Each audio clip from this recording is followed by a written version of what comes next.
There it is.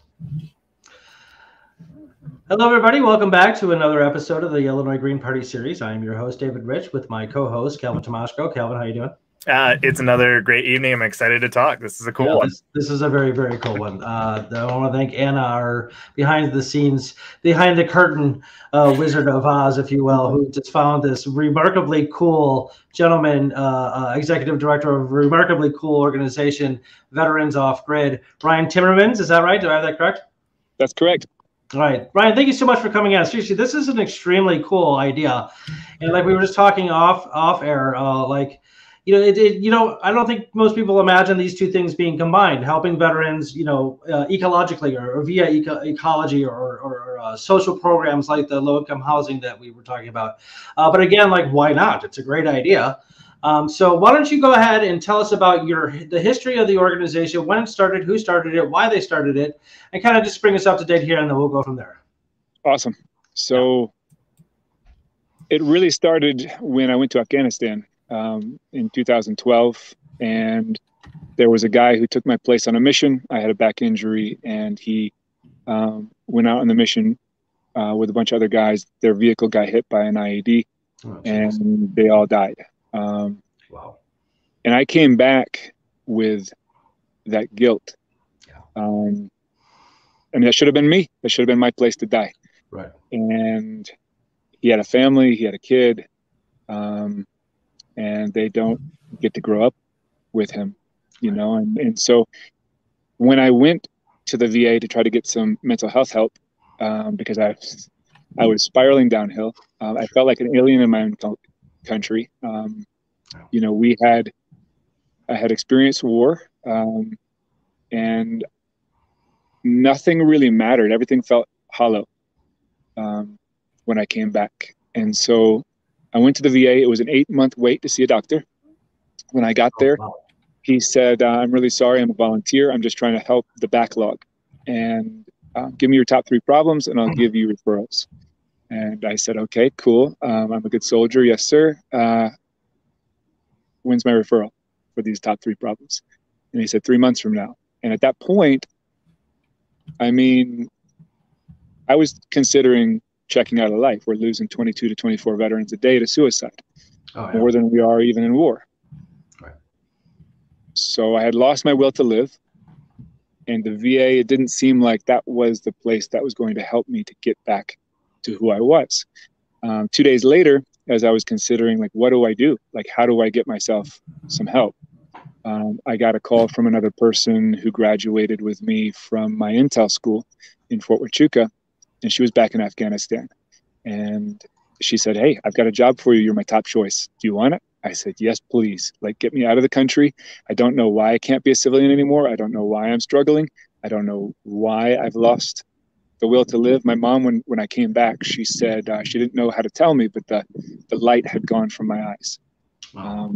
And so I went back to Afghanistan for 1.5 years. When I was there, I noticed that my friends that I deployed with, they were like, I miss Afghanistan. I miss Iraq. Okay. Why? Why do we miss? We don't miss the war. We don't miss losing our lives, our friends, our limbs. We don't miss the food. We don't miss the lodging. We don't miss the heat, the cold, the uncomfortableness, the stress, the constant anxiety and watchfulness, alertness. What do we miss? And I started thinking about it, and it's the camaraderie, sense of purpose, and mission. Wow. So being part of something bigger than ourselves. And, life is a little bit more simple. You do your job 12 to 14, maybe 16, 20 hours a day, and somebody else does their job, and you work as a team. And when you come back, you're very isolated, you're very alone. You don't have that purpose, that mission. When veterans retire, when police retire, they face a lot of the same problems. When inmates get out of prison, they face the same problems. Like, who are they? Society has moved on, and they have to try to fit back in. So this concept came from a music video, believe it or not. Have you ever heard of 5-Finger Death Punch? Of what now? 5-Finger Death Punch. No. Okay, so I can imagine what it is, but no. It's a band. They're fairly popular among veterans, and they had a song that it was called Wrong Side of Heaven. And the refrain is wrong side of heaven, righteous side of hell. And a lot of times that's where a veteran finds himself. Doesn't really belong in either place. So across the video, it had statistics. 300,000 were homeless at that time. 42% more likely to get divorced, on and on and on. At the very end of the video, it has the sound of the Humvee, which I was Army, so the sound of the Humvee like gives me goosebumps even now just talking to you. And then the screen turns to black, and with white letters, it comes up and it says, by the time you get done watching this video, another veteran has decided to end his own life. Wow. That's exactly where I was. So I wept. I broke down. I cried. I was like, okay, I'm not alone. It's the first time I felt like I wasn't just this person who couldn't get it together. There's other people out there, and I'm going to dedicate my life to trying to solve this problem. Whether I go broke, die trying, I don't care. I'm going to do this until I get old and gray and can't do it anymore. And the other part of me that I think is equally as important as being a veteran is the fact that I love the planet Earth. And I got that love from the one and only Eustace Conway, who stars in Mountain Men. And I was his first survival student amongst 24 others when I was 11 years old. And he gave me my love for the Earth, respecting it and living with it and learning from it. And so I was like, how can I help veterans and the Earth at the same time? And I created Veterans Off Grid to do exactly that. And I heard about these things called Earth ships. Have you ever heard of an Earth ship? No. No, okay, tell us.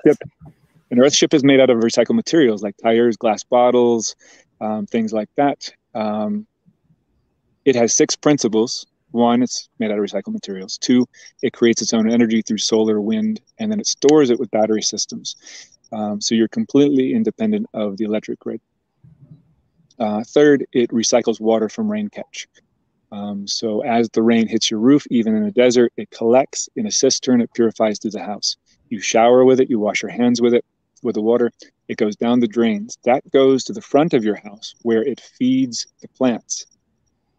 Nice. The plants recycle the water and it goes on a pump that's powered by the sun. And then when you need to flush the toilet, it draws from the planter bed where you're creating your own food. So that's the 4th principle is you create your own food in your own house. You flush the toilet, it goes outside to the black cell, which is septic, and it overflows into an orchard, apples, whatever grows in your area. It's using water that's been used once, twice, 3 times, and now it's being used a 4th time and then returning to the earth. And I think that's probably the most important principle. I mean, they're all important, but that's probably the most important in a desert because water is life. If you don't have water, then there's no life. It's over. You're right. And for me, the best part is that it stays 70 degrees all year round inside your house. That's beautiful. It could be in Albuquerque, it could be 120 degrees. It could be in Alaska. Doesn't matter. It uses passive heating and cooling. So it could be -30. Taos is a very harsh environment. It can be -30. It can be 110 degrees outside, and your house still performs at 70 degrees. And it doesn't have an HVAC system, so it never breaks. You don't have to pay $10,000 for an HVAC, every 10 years. You don't have to repair it, maintain it, or any of that stuff. So it's a cheaper way to live. That also attracted me because when veterans come back, they're used to having their bills paid. They're used to, having their lodging provided, their clothing provided, their food provided. And then they have to do life as a civilian where that's not provided and beer money doesn't go as far. That was important because if I can lower costs, then it's more affordable, and it also addresses mental health. Because if you're in debt and you're stressed all the time, then you're just running around, and you're not doing well mentally. But if you're free, truly free, then you don't have any stress, and you can pursue everything that you want and everything that you were created to be. You can be. And so I ask every veteran when they come here, if you had no bills, what would you do? What would you do to help the earth? What would you do to help humanity? Where you'd wake up early in the morning and you couldn't wait to do it, and you wouldn't even need to get paid because you have no bills. And if you can find the answer to that question, you don't have to get to 70 years old and be like, damn, I worked for this vacuum company for 45 years and I hated it every minute. Yeah. For what? I was supposed to do this. I was supposed to do this. I was supposed to do this. And you get to the end of your life with regret. Yeah. Let's not do that. Let's find out what your passion is, connect you with your passion. Then I don't have to worry about their mental health. I don't have to worry about suicide. I don't have to worry about any of that stuff because they're doing exactly what they were created to do. That's and awesome. The last principle is it treats its own waste. And is what so now? It treats its own waste. Oh. So as it goes into the septic system, the bugs break it down and the plants use it in your orchard and that kind of stuff. So. Very interesting. So it's usually at the end of the show where I have like 8,000 more questions, but I already have like 10,000. So I'm going to try to stay on point because I want to ask you certain questions that might take us a little bit to the right or the left. Sure. Real quick, David Doonan is watching. Thanks, David, for tuning in. He says, while I'm not a religious person, I can't speak highly enough of this program. And you have the website there. It looks like it's a Christian healing ministry for veterans coming home. So if you're of the Christian disposition and you need some help, this might be helpful to you. Just throwing that out there. Anyway, so that is, again, this is an amazing situation. And you're speaking as if you have a sort of a spiritual connection with the earth, starting at 11 years old with the survival training and that kind of thing. And I don't want to put words into your mouth or anything like that. Sure. So I don't know, if you would call it that. It just seems like you have that sort of demeanor right now, that you have some sort of connection with the earth. What about was it the training at 11 years old, the survival training that made you think about like combining the two? I mean, did you do any, if you will, market research? Did you realize that actually veterans might enjoy not only treating their mental health problems, but actually helping the earth as well? I think as a kid, I was most interested in saving tigers because there wasn't many left, and I noticed that we were losing species. And I was like, well, once they're gone, they're gone. You can't bring them back, not yet anyway. Nope. So we're losing thousands of species by the way we live.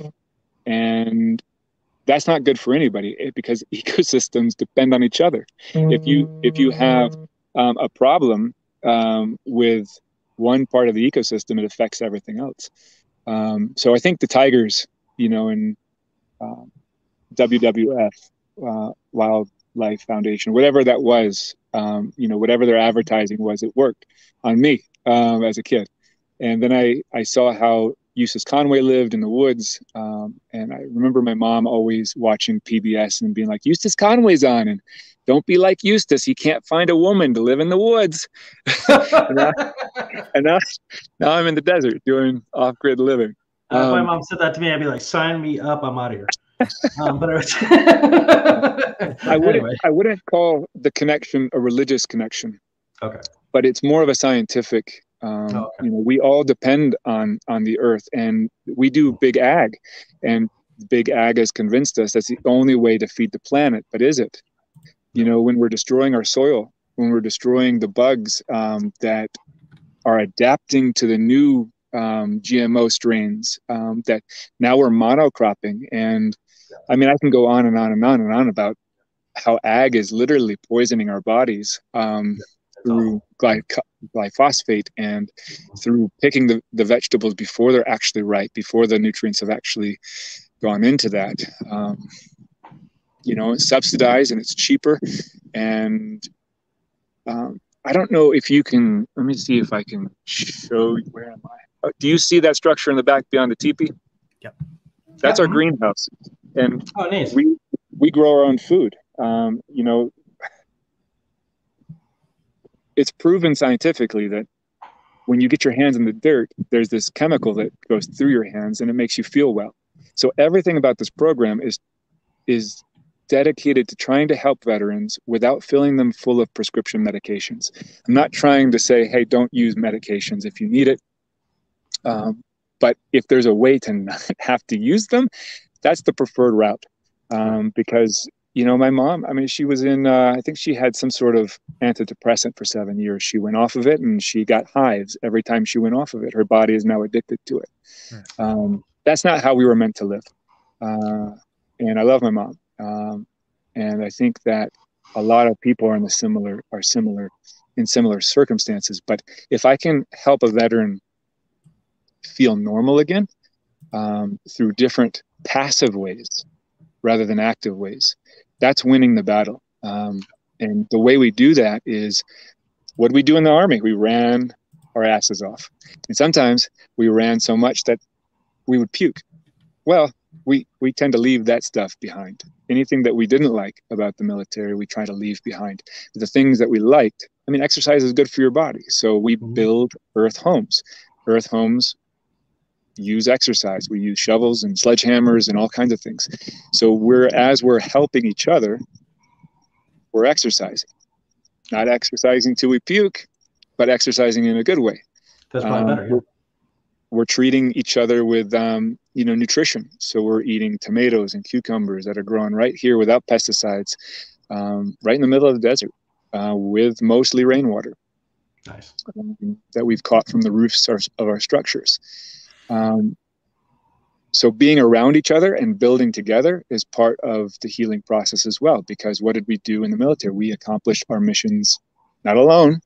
We did it together, and we did it as a team. So all of these things are taken into account. And, I had a little white paper that I wrote of 23 different types of ways that we heal veterans holistically and passively. And if you can see the landscape, nature is part of that. And Gorgeous. So we're out here in nature, and I can see people 10 minutes before they get here. So we think defensively. And so if we can see people 10 minutes before we get here, then the defensive nature of a veteran is now starting to be like, hey, I can simmer down a little bit because I'm surrounded by other veterans who are also hyper alert, and I can see 10 minutes out. We're in the defensive position. No, I'm not a militia. No, I'm not a cult. But I'm trying to address things that we think about all the time. When I came back from Afghanistan, I checked the windows and I checked the doors sometimes 2-3 times a day, because that's just what we did to be secure. But I couldn't turn it off. This helps me to turn it off, being out here, and it helps others too. Calvin, how long have y'all been out there? I'm looking at the website right now. It says 2017. Is that how long the project has been outside, or did you guys acquire the land and start this process later on? Well, I realized that a lot of people talk, and they talk and they talk and they talk, and they never get anything accomplished. And they wait for handouts, and they wait to get money. And I realized that if I waited for a grant or something, it probably would never happen. So I just bought the land. I bought 50 acres. And I took music videos and movies is what created this. And Kevin Costner with The Field of Dreams, he said, build it and they'll come. And build it and they shall come, yes. I just started. And you know what? Veterans are starting to come. They're starting to hear about us. I think a lot of veterans want to live off grid. I think a lot of veterans see where our country is going and the vulnerabilities of certain structures that we have, and Sure. They want to create a homestead that they have food, they have water, they have electricity, they have everything that they need, and they don't rely on systems per se. So I think it's very attractive to a veteran, and to have veterans off by themselves, I mean, it can be healing, but I think how we were trained and how we were, how the Army, the military particularly, taught us was to act within a team. And it's almost like a socialist system protecting a capitalist system. And so I'm creating a community where they can kind of feel normal in that regard. Neither system is bad. Neither system is perfect. But if they want to be part of the community, they're more than welcome. That's very cool. And is it specifically only veterans? That's a good question, because that's one of the points. Some veterans come back and I was one of them. I didn't hate civilians, but I hated talking to civilians who were consumed by the superficial. Sure. And I didn't understand what was wrong with me, because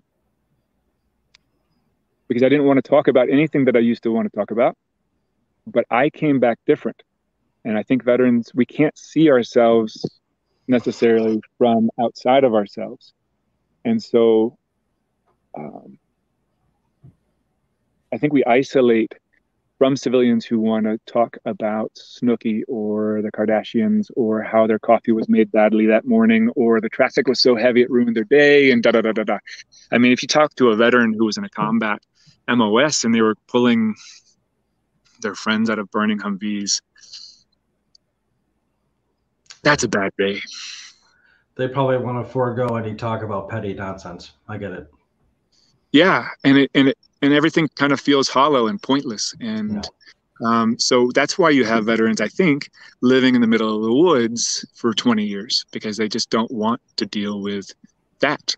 But there are amazing civilians out there, amazing civilians. And so having them on site reminds veterans that there are incredible people. It's not just veterans that are great. It exposes their mind to other people. And that can build the bridge for them to come back into society. That's the theory anyway, and we'll see if it works. Is there an aspiration to allow these veterans to reacclimate? Is that a goal, or is that just something that may or may not happen? Are the veterans there now allowed to stay there as long as the ranch is there? Yeah. Once they come, they can never leave. Just kidding. So it is a cult. Yeah. No, they can leave anytime they want. I hold people with an open hand. I try to connect them with their passions so that they have the most success. They have the most reason to stay. They have the most reason to find their purpose and build on the platform that I created. So 2 veterans came, Vince and Eric. They're amazing people. They're amazing farmers. And I asked them that question. They said, I want to grow food for people, but not big ad kind of food. I want to feed people nutrition, like super dense food, nutrition dense food. And I'm like, okay, let's start a farm. And in the middle of a desert with no well, we took the challenge of creating something that you don't see very often, greenhouses in the desert. And so I'm trying to empower veterans to do what they are called to do, whatever that is. And if they can do it while helping the earth and helping veterans, boom, they have a home here. If it destroys the earth or doesn't help veterans, they can do it somewhere else. But can they stay here for the rest of their life? Absolutely. Is the goal for them to stay here for the rest of their life? No. The goal is for them to rejoin society. But, you know, when you go to a campground or when you go to an RV park, there's always like a camp host, right? Mm-hmm. And they get great pleasure and they get great purpose out of being that camp host. And so there's always going to be a veteran here who's like, hey, I want to help the next veteran. I want to be the guy who, or the woman who sticks her hand down and then helps that person who needs that lifeline and to join us, you know, and to come and to seek that healing. But it's not without cost, because I never want to give a veteran anything, because if you give veterans things for free, it tends to lead to like an entitlement mentality, I've found. Or there's not an appreciation, or there's an abuse that happens. So every veteran is required to give 2 days of labor to help the community, whether it's cooking or whether it's helping reach out to the civilians in the community and helping them. On Tuesdays, we do Volunteer Tuesdays, whether it's helping to build another place for a veteran. You know, I try to pair veterans with things that they like to do. I do the things that people don't like to do, like take the trash to the dump and get slimed in the process. Yeah, well, that's part of being the leader. Yeah. Calvin, did you have any questions? Yeah, I wanted to say that I appreciated you mentioned at one point, if a veteran just isn't making money, you know, they can't find purpose in some sort of menial task job or something that isn't helping people or just doesn't fulfill the purpose that they're seeking. I like the notion that poverty is just a lack of cash. It's not a lack of character, and it's hard to build up when you're impoverished because you're always in like recovery and panic mode almost. Yeah. So it inhibits you from the growth you need to go through or from whatever you need to work on and from finding your purpose. So that's a great notion that I just wanted to highlight. I also wanted to ask about your thoughts on the tiny home movement. Sure. Where I'm pretty big into it. I enjoy seeing yurts built and how those structures work. And I also like the idea of there being housing programs where you're provided housing, and you could have these be up on trailers, which means, let's say a community could have a like housing program, and that housing program wouldn't be locked into somewhere in the city. It could move about the city over time. That way, Sure. Nobody can play the NIMBY game of not in my backyard and allow people to get out of that situation where their house even out here, the NIMBY syndrome is alive and well. People have moved here. They find their paradise. Like if you can see that sunset. Oh, beautiful. Yeah. There's like 6 more of those coming tonight. It's like we have 6 sunsets a night. But nobody wants me in their backyard. Well, I'm not going to say nobody. There's a lot of people who support us, but there's a select few who are like, hey, I found this place and no one else can come. Even if I was here first, they still complain that they don't like what I'm doing. That's okay. But to speak to your first point about finances, I would say that's a major issue amongst veterans. And where do we get our financial lessons from? Our fathers, our family, is generally where we've watched habits, we've developed habits, we've continued habits.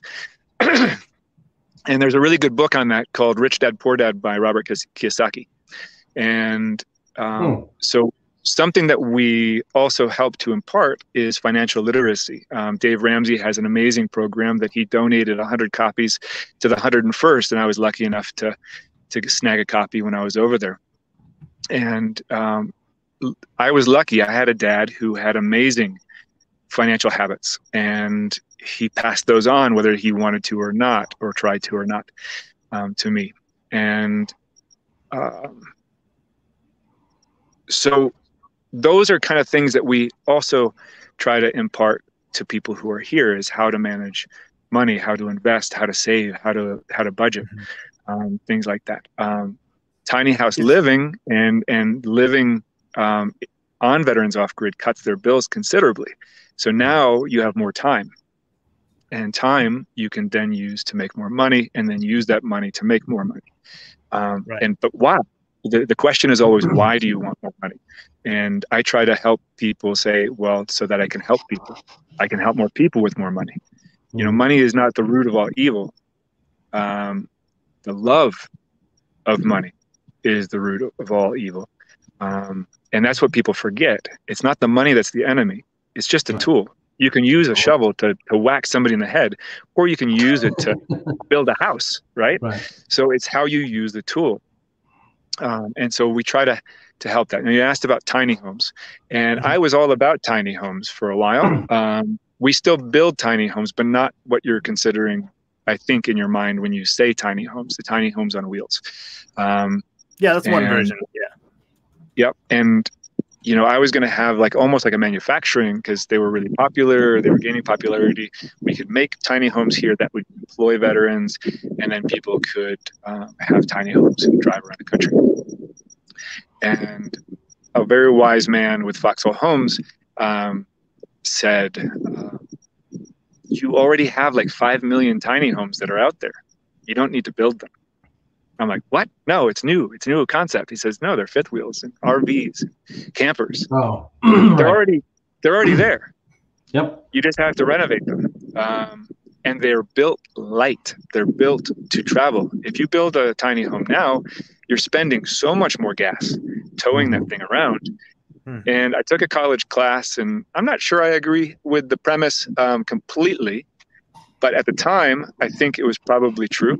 But which one is the green home? The one you build to be completely energy efficient and green, or the one that was already existing, that you can then renovate and turn green? I don't know, because I think that the Earthships kind of shattered that for me, with the fact that I mean, with a house that is like that, you basically take care of every aspect of living a human life with no cost, with very little cost, I should say. I think you still have a little bit of propane for cooking cost, but that could be changing with methane, production at some point. But yeah, I think, did I miss a question in there? No, I think you handled it. And I think there's this idea that, or the idea of the American dream has somewhat been co-opted by perhaps the markets and corporations, where they're insisting that you have a very large home that then must be furnished all the way to the max, and you must have things to fill it. And and to be able to deviate from that corporate-driven American dream, if you will, into a more find your purpose, live for others, work together, be a part of a community American dream. That is, I'm so glad to see you guys are embracing that avenue. So, interestingly enough, we have 43,000 people in 2,200 square miles in Taos County. It's one of the biggest counties with the lowest population density. And yet, 4 years ago, I was evicted from my own land. Okay, how does that work? How do you get evicted from your own land? I paid my taxes. I chose to live in a fifth wheel. I had power. I had, heating and cooling. I had everything that I needed, refrigeration, that a human being had. And I was going to build a house at some point. I just was going to save up money to build. Well, my neighbor reported me. And apparently in Taos County, it is illegal to live in a recreational vehicle or a vehicle of any kind. So after serving 3 years in a war-torn country, putting my life on the line, I come back, buy 10 acres, and I get evicted. And I started questioning. I said, wait a second. Isn't this the American dream, to buy some land and build a house, right? You can live in a tent. You can live in a teepee. You can live in a yurt, but you can't live in a fifth wheel. That's very weird. It's like that in a lot of places, though, surprisingly. And Washington State just decriminalized it, which I think is a step in the right direction. I can't believe it had to be that you had to use that word to describe it. It had to be decriminalized. Oh my gosh.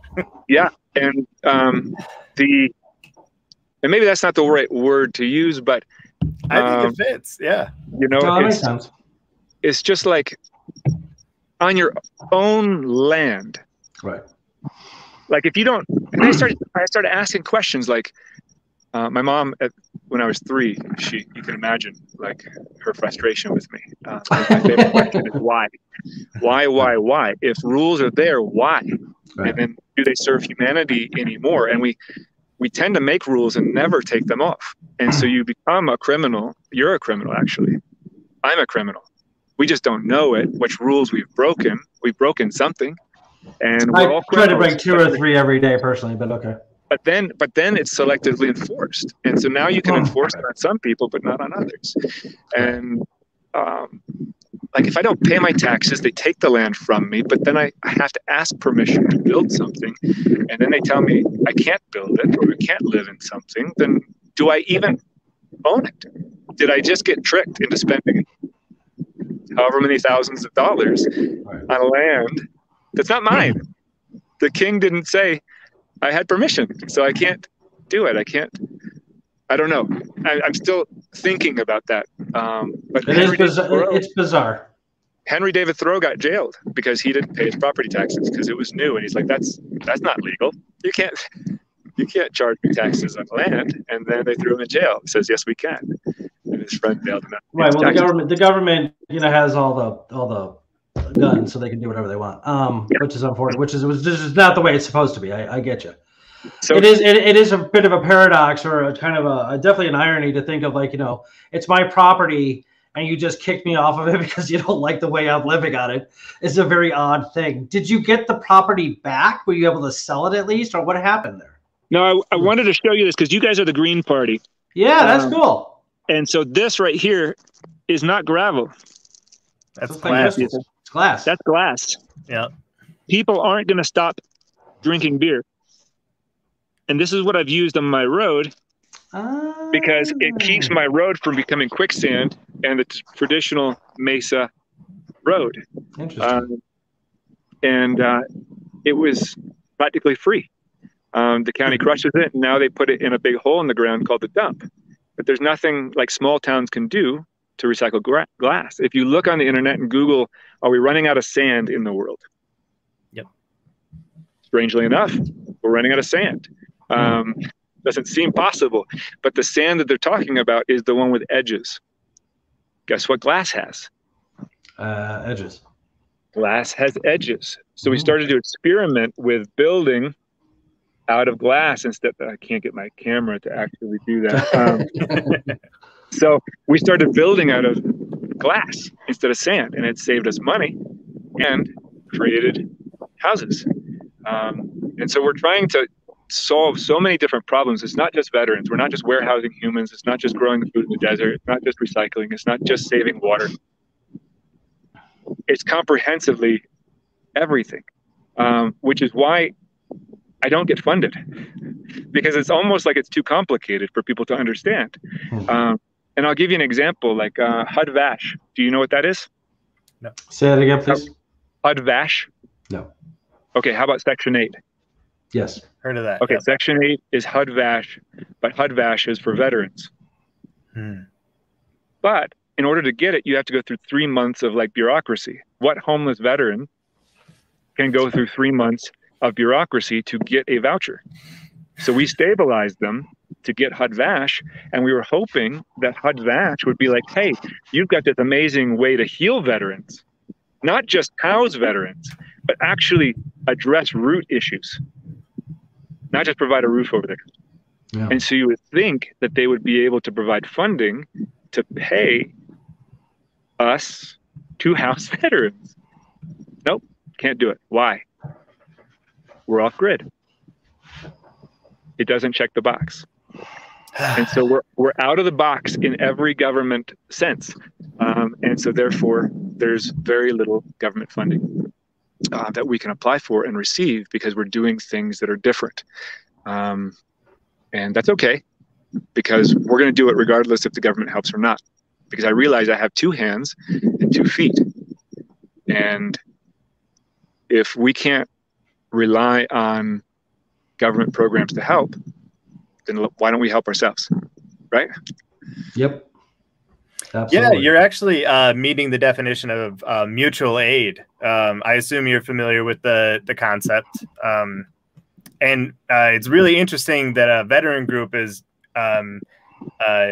deploying mutual aid, but also in a I wouldn't say eco-socialist kind of way, but in an environmental aspect. You're providing mutual aid because you're providing something outside of the state to just help fellow citizens and fellow veterans. So that's really what better way to bring people together? You've got the right, you've got the left. They're always at each other's throats. Right? But I actually created something that everybody could agree on. We can help the planet. We can help veterans at the same time as helping society and helping the planet. So it's like a win-win-win. I want to say one last thing and then throw it up to David. I know he's got so many questions, but you're really resonating with the environmental conservation movement. I want to say during Nixon's term, there was the Sand County Almanac, a book I'm reading right now that helped people connect back with nature in a way that hadn't happened in a while after industrialization. And it's great to see and hear like those same notions being echoed throughout your organization. Just wanted to highlight that like connection there. Yeah, because it was a Republican. It was a right president at the time that signed off, and a Republican legislature that signed off on conservation. Like, we can all seem to agree, like, once we put our hands to the earth and once we reconnect with the environment, like, that it's important, and that it's something that we can come together on. I really like that notion. Yeah, I think everybody likes vacations, and everybody chooses, you know, to go in places that are visually stunning and appealing. And, you know, if we develop the whole earth and destroy what ecosystem that we have, I mean, we will be just a flash in the history of the earth. So we have a chance to reverse that, and to do common sense things. I'm not like Eustace Conway. He has no electricity on his entire property. Like, he is like 1600s, 1700s most knowledgeable person I know about the planet and living off grid. And I think there was a book written about him called The Last American Man.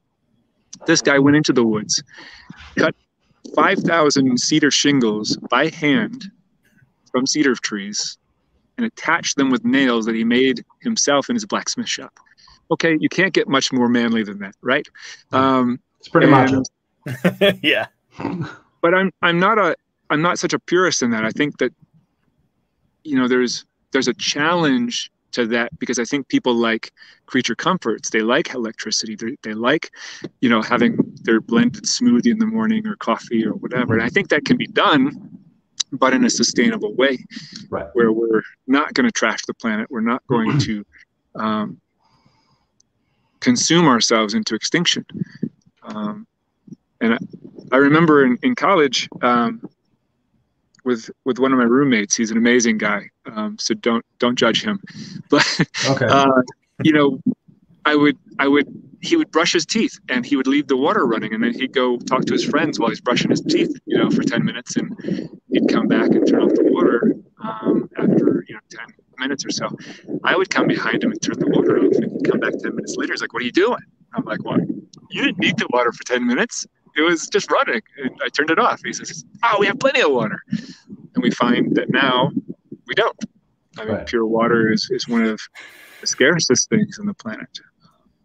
So it's just, I think people can agree that we want to live, and we want to live well.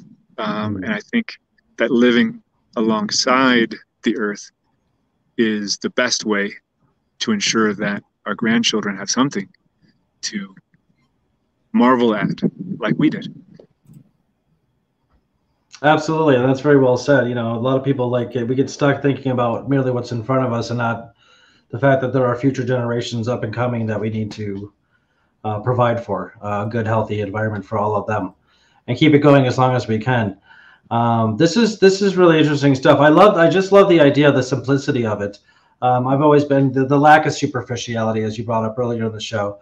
I'm very much of that similar disposition. I mean, I was never in the military or anything like that, but I think my distaste for superficiality came from just studying philosophy and just kind of going deep into concepts and conversation and that kind of thing. And I could literally fit every physical thing I own in the back of my truck right now because I just don't care about stuff. But I wanted to ask you a quick question. Did you pick that area, that desertous area, because of the last two major engagements we have had militarily, as far as like people being veterans of Iraq and Afghanistan, and even like Desert Storm, like it would be a more familiar setting, or were those not two things combined at all? That's an interesting question. I hadn't really thought about it, but I can. Could you, Ryan? Could you cup your phone's mic just a little bit? We're catching a lot of wind. Yeah, let me go. It's a very windy place.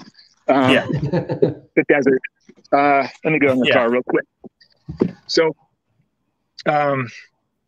the answer to that question, I would say, was began in Afghanistan, with me discovering the airships And when I was on the East Coast, came back from Afghanistan. My friend Brian, he told me that Charleston, South Carolina was the best city on the earth, and I should go check it out. And I did, and it was amazing. I loved it. It was great. I Uber drove for a while, and I had this concept in my mind, like, I need to do this.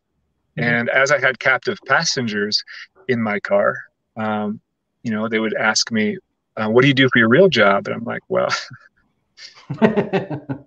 I'm doing it right now. And they're like, no, I mean, for your real job. I'm like, okay. I just got back from Afghanistan. They're like, oh, thank you for your service. You know, kind of like, I got to say the right things. And I would tell them about my idea to start a nonprofit to build earthships and communities of sustainable homes for veterans in need. And it got to the point where they were like, that's the best idea I've ever heard. What are you doing driving people around? Anybody can drive people around. You need to go launch. And so I went to this area. Taos is where Michael Reynolds created the earthship concept, because it's very harsh environment. And if you can build a house that survives and performs well in negative 30 degrees and 110 degrees, then you've really, you know, accomplished something amazing. Yeah. And he, as I came to learn from him in September 2015, my navigation routed me, I don't know, some crazy road that had no guardrails, hugging the side of a mountain. And it said I had 12 miles left to go. And I was like, where the hell is this place? Like, is it a monastery on the side of a cliff? It came up 600 feet, and it came over onto what they call the mesa. And there was mountains everywhere. There was desert flowers of every color. There was sunflowers. There was tarantulas dancing across the road, and a little unicorn waving at me in a rainbow. It was just like magical. Yeah. But it reminded me exactly of Afghanistan. And like, I got goosebumps all over, and I was like, okay, I feel like I'm at home. And I don't know why a war-torn country feels like home to me. But it's just something that happens, I think. And I don't quite understand the psychology of it. But I think that's why a lot of veterans settle here. Taos County has 15% of the population per capita is veterans. And the veterans that I do find and I do talk to tend to be more of a combat arms or special forces type variety. They're attracted to the challenge. So do I love the desert? It's growing on me. But this is not my favorite place in the world. I'd say Boone, North Carolina, with 80 inches of rain and streams and trees. And that's what I like. I like green and water. That's my thing. Yeah. So we're in talks right now. I'm going in November to talk with Eustace Conway. He's got 1,000 acres, about starting another veterans off grid on his property. To demonstrate how sustainability can be done in the modern age, and the best of the old world, you know, to give people an experience, you know, of living like in the 16th century, 17th century. And so that's going to be in November, because we want one of these communities in every state. So that way veterans can come and they can go from place to place, just like we did in the military. We had 24 hours to pack up our bags and away we're gone, you know? So this gives them a sense of adventure, and they can find the community that's right for them, because every community will have a different focus. Sure. Real quick, I just want to give a shout out to Ethan Winnett, who is also watching in here, and he has Taos, New Mexico. I think we already answered that, yes.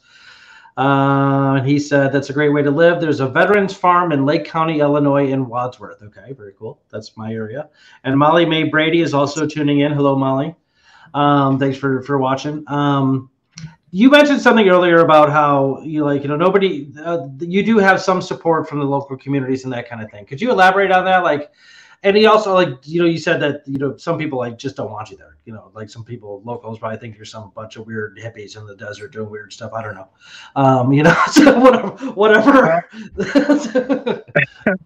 when I came to New Mexico to learn from Michael Reynolds, I had just come back from Afghanistan, so I was clean shaven. I had contractor pants on, contractor shades, like I had a military demeanor, like let's go. I had a mission, let's go. And I was offered pot 21 times in the first 3 days. I had never done drugs. I had a top secret clearance, so like I got used to saying no, thank you, no, thank you, no, thank you. But look at me now. Taos is a way of changing you, for sure. And the support that we have here, I think, is something that takes a lot of time. You're looking at a civilization who has been here for 1,000 years. The Spanish came up here 400 years ago. The Pueblo natives have been here for 1,000 years. They have 1,000 years of sustainable building technology. And they've been doing it a lot longer than we have. So I think it's just a place where you have to be here for a while and show that you're not just going to be gone here today, gone tomorrow. And people are starting to get to know us. We're at the farmers market now. We're distributing super healthy food. Oh, great. So the word is starting to get out. People have come from as far away as Brazil to come visit, because we teach people for free. Like if people wanted to learn how to build sustainable homes, come, volunteer, jump in the trenches with us. And the best part of this is it gives civilians a way of saying thank you. Maybe your dad or your uncle or your grandpa was a veteran. Come up here and honor that tradition and say thank you to a veteran and build a house alongside them, because that's what they're doing. There's no free lunch here. It's not just, let me take care of you. It's more of a, you're here and you're receiving, but you're also contributing to the whole. Yeah, very cool. That's how it should be. So speaking of locals and either supporting you or not, do you get any support from local healers, anywhere from, like, say, psychiatrists, psychologists interested in mental health of veterans to Reiki masters with their energy healing touch? I mean, do you get any people like, hey, I want to be a part of this? I am so glad that you brought that up. So when I got to North Carolina back from Afghanistan, like, I had no concept of yoga, Reiki, crystals, plant medicine, food, nutrition, nothing. Just go to the doctor if you're sick, take some pills. Right. That's it. I am so glad that I started Veterans Off Grid here, because there is so much spirituality and healing practices that I have been able to learn about, and I happily volunteer to be a guinea pig to local healers who want to test things, and I'm like, yeah, please use me, because I don't want to recommend something I haven't done to a veteran, because I don't know. And so I got introduced to Reiki and had amazing experiences. I got introduced to crystals. We have a veteran with a selenite mine who donated selenite and gridded the entire property and gave us shards of selenite that come off in the mining process. And we put them in the walls of our houses, in the adobe. And like, people who stay in these houses, they're like, this is the best sleep I've ever had. And veterans typically have problems sleeping. And so it's working. I don't understand it. I don't pretend to understand it. But I no longer make fun of them. you know. Yeah, no, that's great. It's I used to make fun of crystal healers and that kind of stuff, sure, but it's up and coming. I working. mean, there's some clinical studies that have, you know, supportive evidence for a certain degree and amount of efficacy of Reiki. It's really good at calming the nerves, that kind of thing. It's not going to cure cancer probably, but it'll help you get through it for sure. Reiki has a place in healing for sure. I've actually gone through my first attunement. I'll be going through my second two hopefully soon. So that's really cool stuff. You're right. New Mexico is like prime for that stuff, especially that area, for sure, for sure. Real quick, Ethan Winnett, going back to the fifth wheels. Are fifth wheels welcome on your current property, or must a house be built? Yes, as long as it's kind of temporary. If it's you know, someone coming to visit to help, then basically they can come and they can stay here for as long as they want. But if it's going to be for a long period of time, they cannot, because then that's going to be people are living in the fifth wheel, and that's a problem. Gotcha. Okay. Mm-hmm. All right, Calvin, you got any final questions? Yeah. We got about 4 minutes left. I wanted to show my appreciation for the idea that you don't wait for a handout at this place, that you're going to put in some meaningful labor. And I think that meaningful labor offers its own therapy with touching the earth and interacting with the earth, with doing meaningful labor that has purpose and builds up the community. And then also with the, we were hearing the beautiful quiet at times of the desert area. It seems to be a super relaxing setup. And I wanted to highlight the labor because our audience, you know, we're Greens, we might be left leaning. And there's these different types of socialism. There's welfare state, there's worker cooperatives and democratizing the workplace. And then there's central authoritarian kind of communism. And that's a horrible rendition. Listen to Richard Wolff talk about like the different definitions. But I wanted to highlight that as leftists, we don't fear labor. Labor can be therapeutic. Labor can be helpful. And I just wanted to show my appreciation for that. And if you wanted to mention anything on that. Is that to me? Yeah. Did you want to mention? He knows what I think already. Yeah, the therapy of labor, or working and living in an environment that is quiet and you can see for miles. I wanted to highlight the quiet because, like, I live in the city, and the noise can just be so damaging, and it's the only sense that stays super alert when you're sleeping.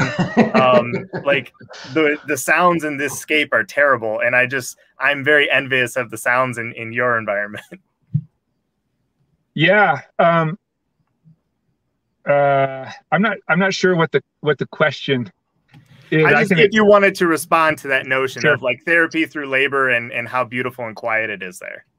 I think seeing stuff happening with your hands, and seeing projects go up, and you know, when you're building houses for each other, like, it bonds you together. It's not just you know, because no one really owns the house on the property. It's Veterans Off-Grid's property. And so people are kind of paying their rent, so to speak, with labor. But it's not that cut and dry. It's not like, hey, you owe 1 more hour this week kind of thing. It's more of a therapeutic aspect where you're engaged. And when you're engaged, when you're hiding in your house and it's all dark and you're pulling the drapes down, and it's so easy to get depressed. But when you're outside in the sun, we have so much sun out here, it's great. And you're doing things with other people, and you're helping, and you're seeing your labor appreciated, and you see it start to help individuals and the planet. It's like, my life means something. My life has purpose and meaning. So that's why it's part of our program, is because it's I think it's integral to the human existence, really. If you look back at your life and you're like, what did I do? There's nothing there.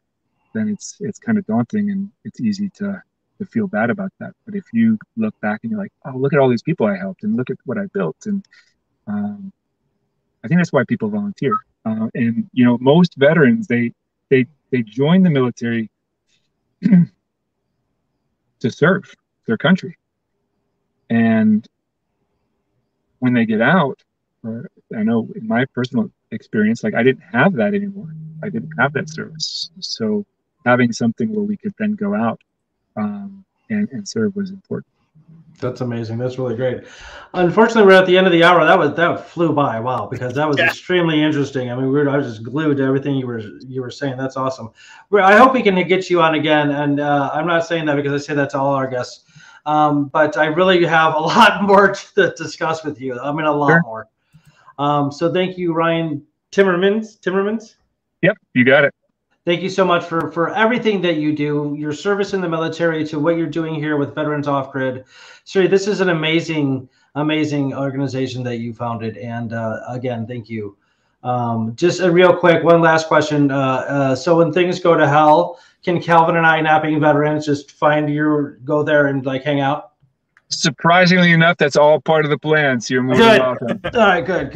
We can. By that time, I'll be attuned and Reiki, and I'll give it all to you for free. Okay. So thank you so much, everybody, for tuning into the Illinois Green Party series. Calvin, thank you. Ryan, again, thank you so much. We will have you on again. I am your host, David Rych. My co-host, Calvin Tomaschko. Ryan Timmermans of Veterans Off the Grid. Till next time, be good, be green.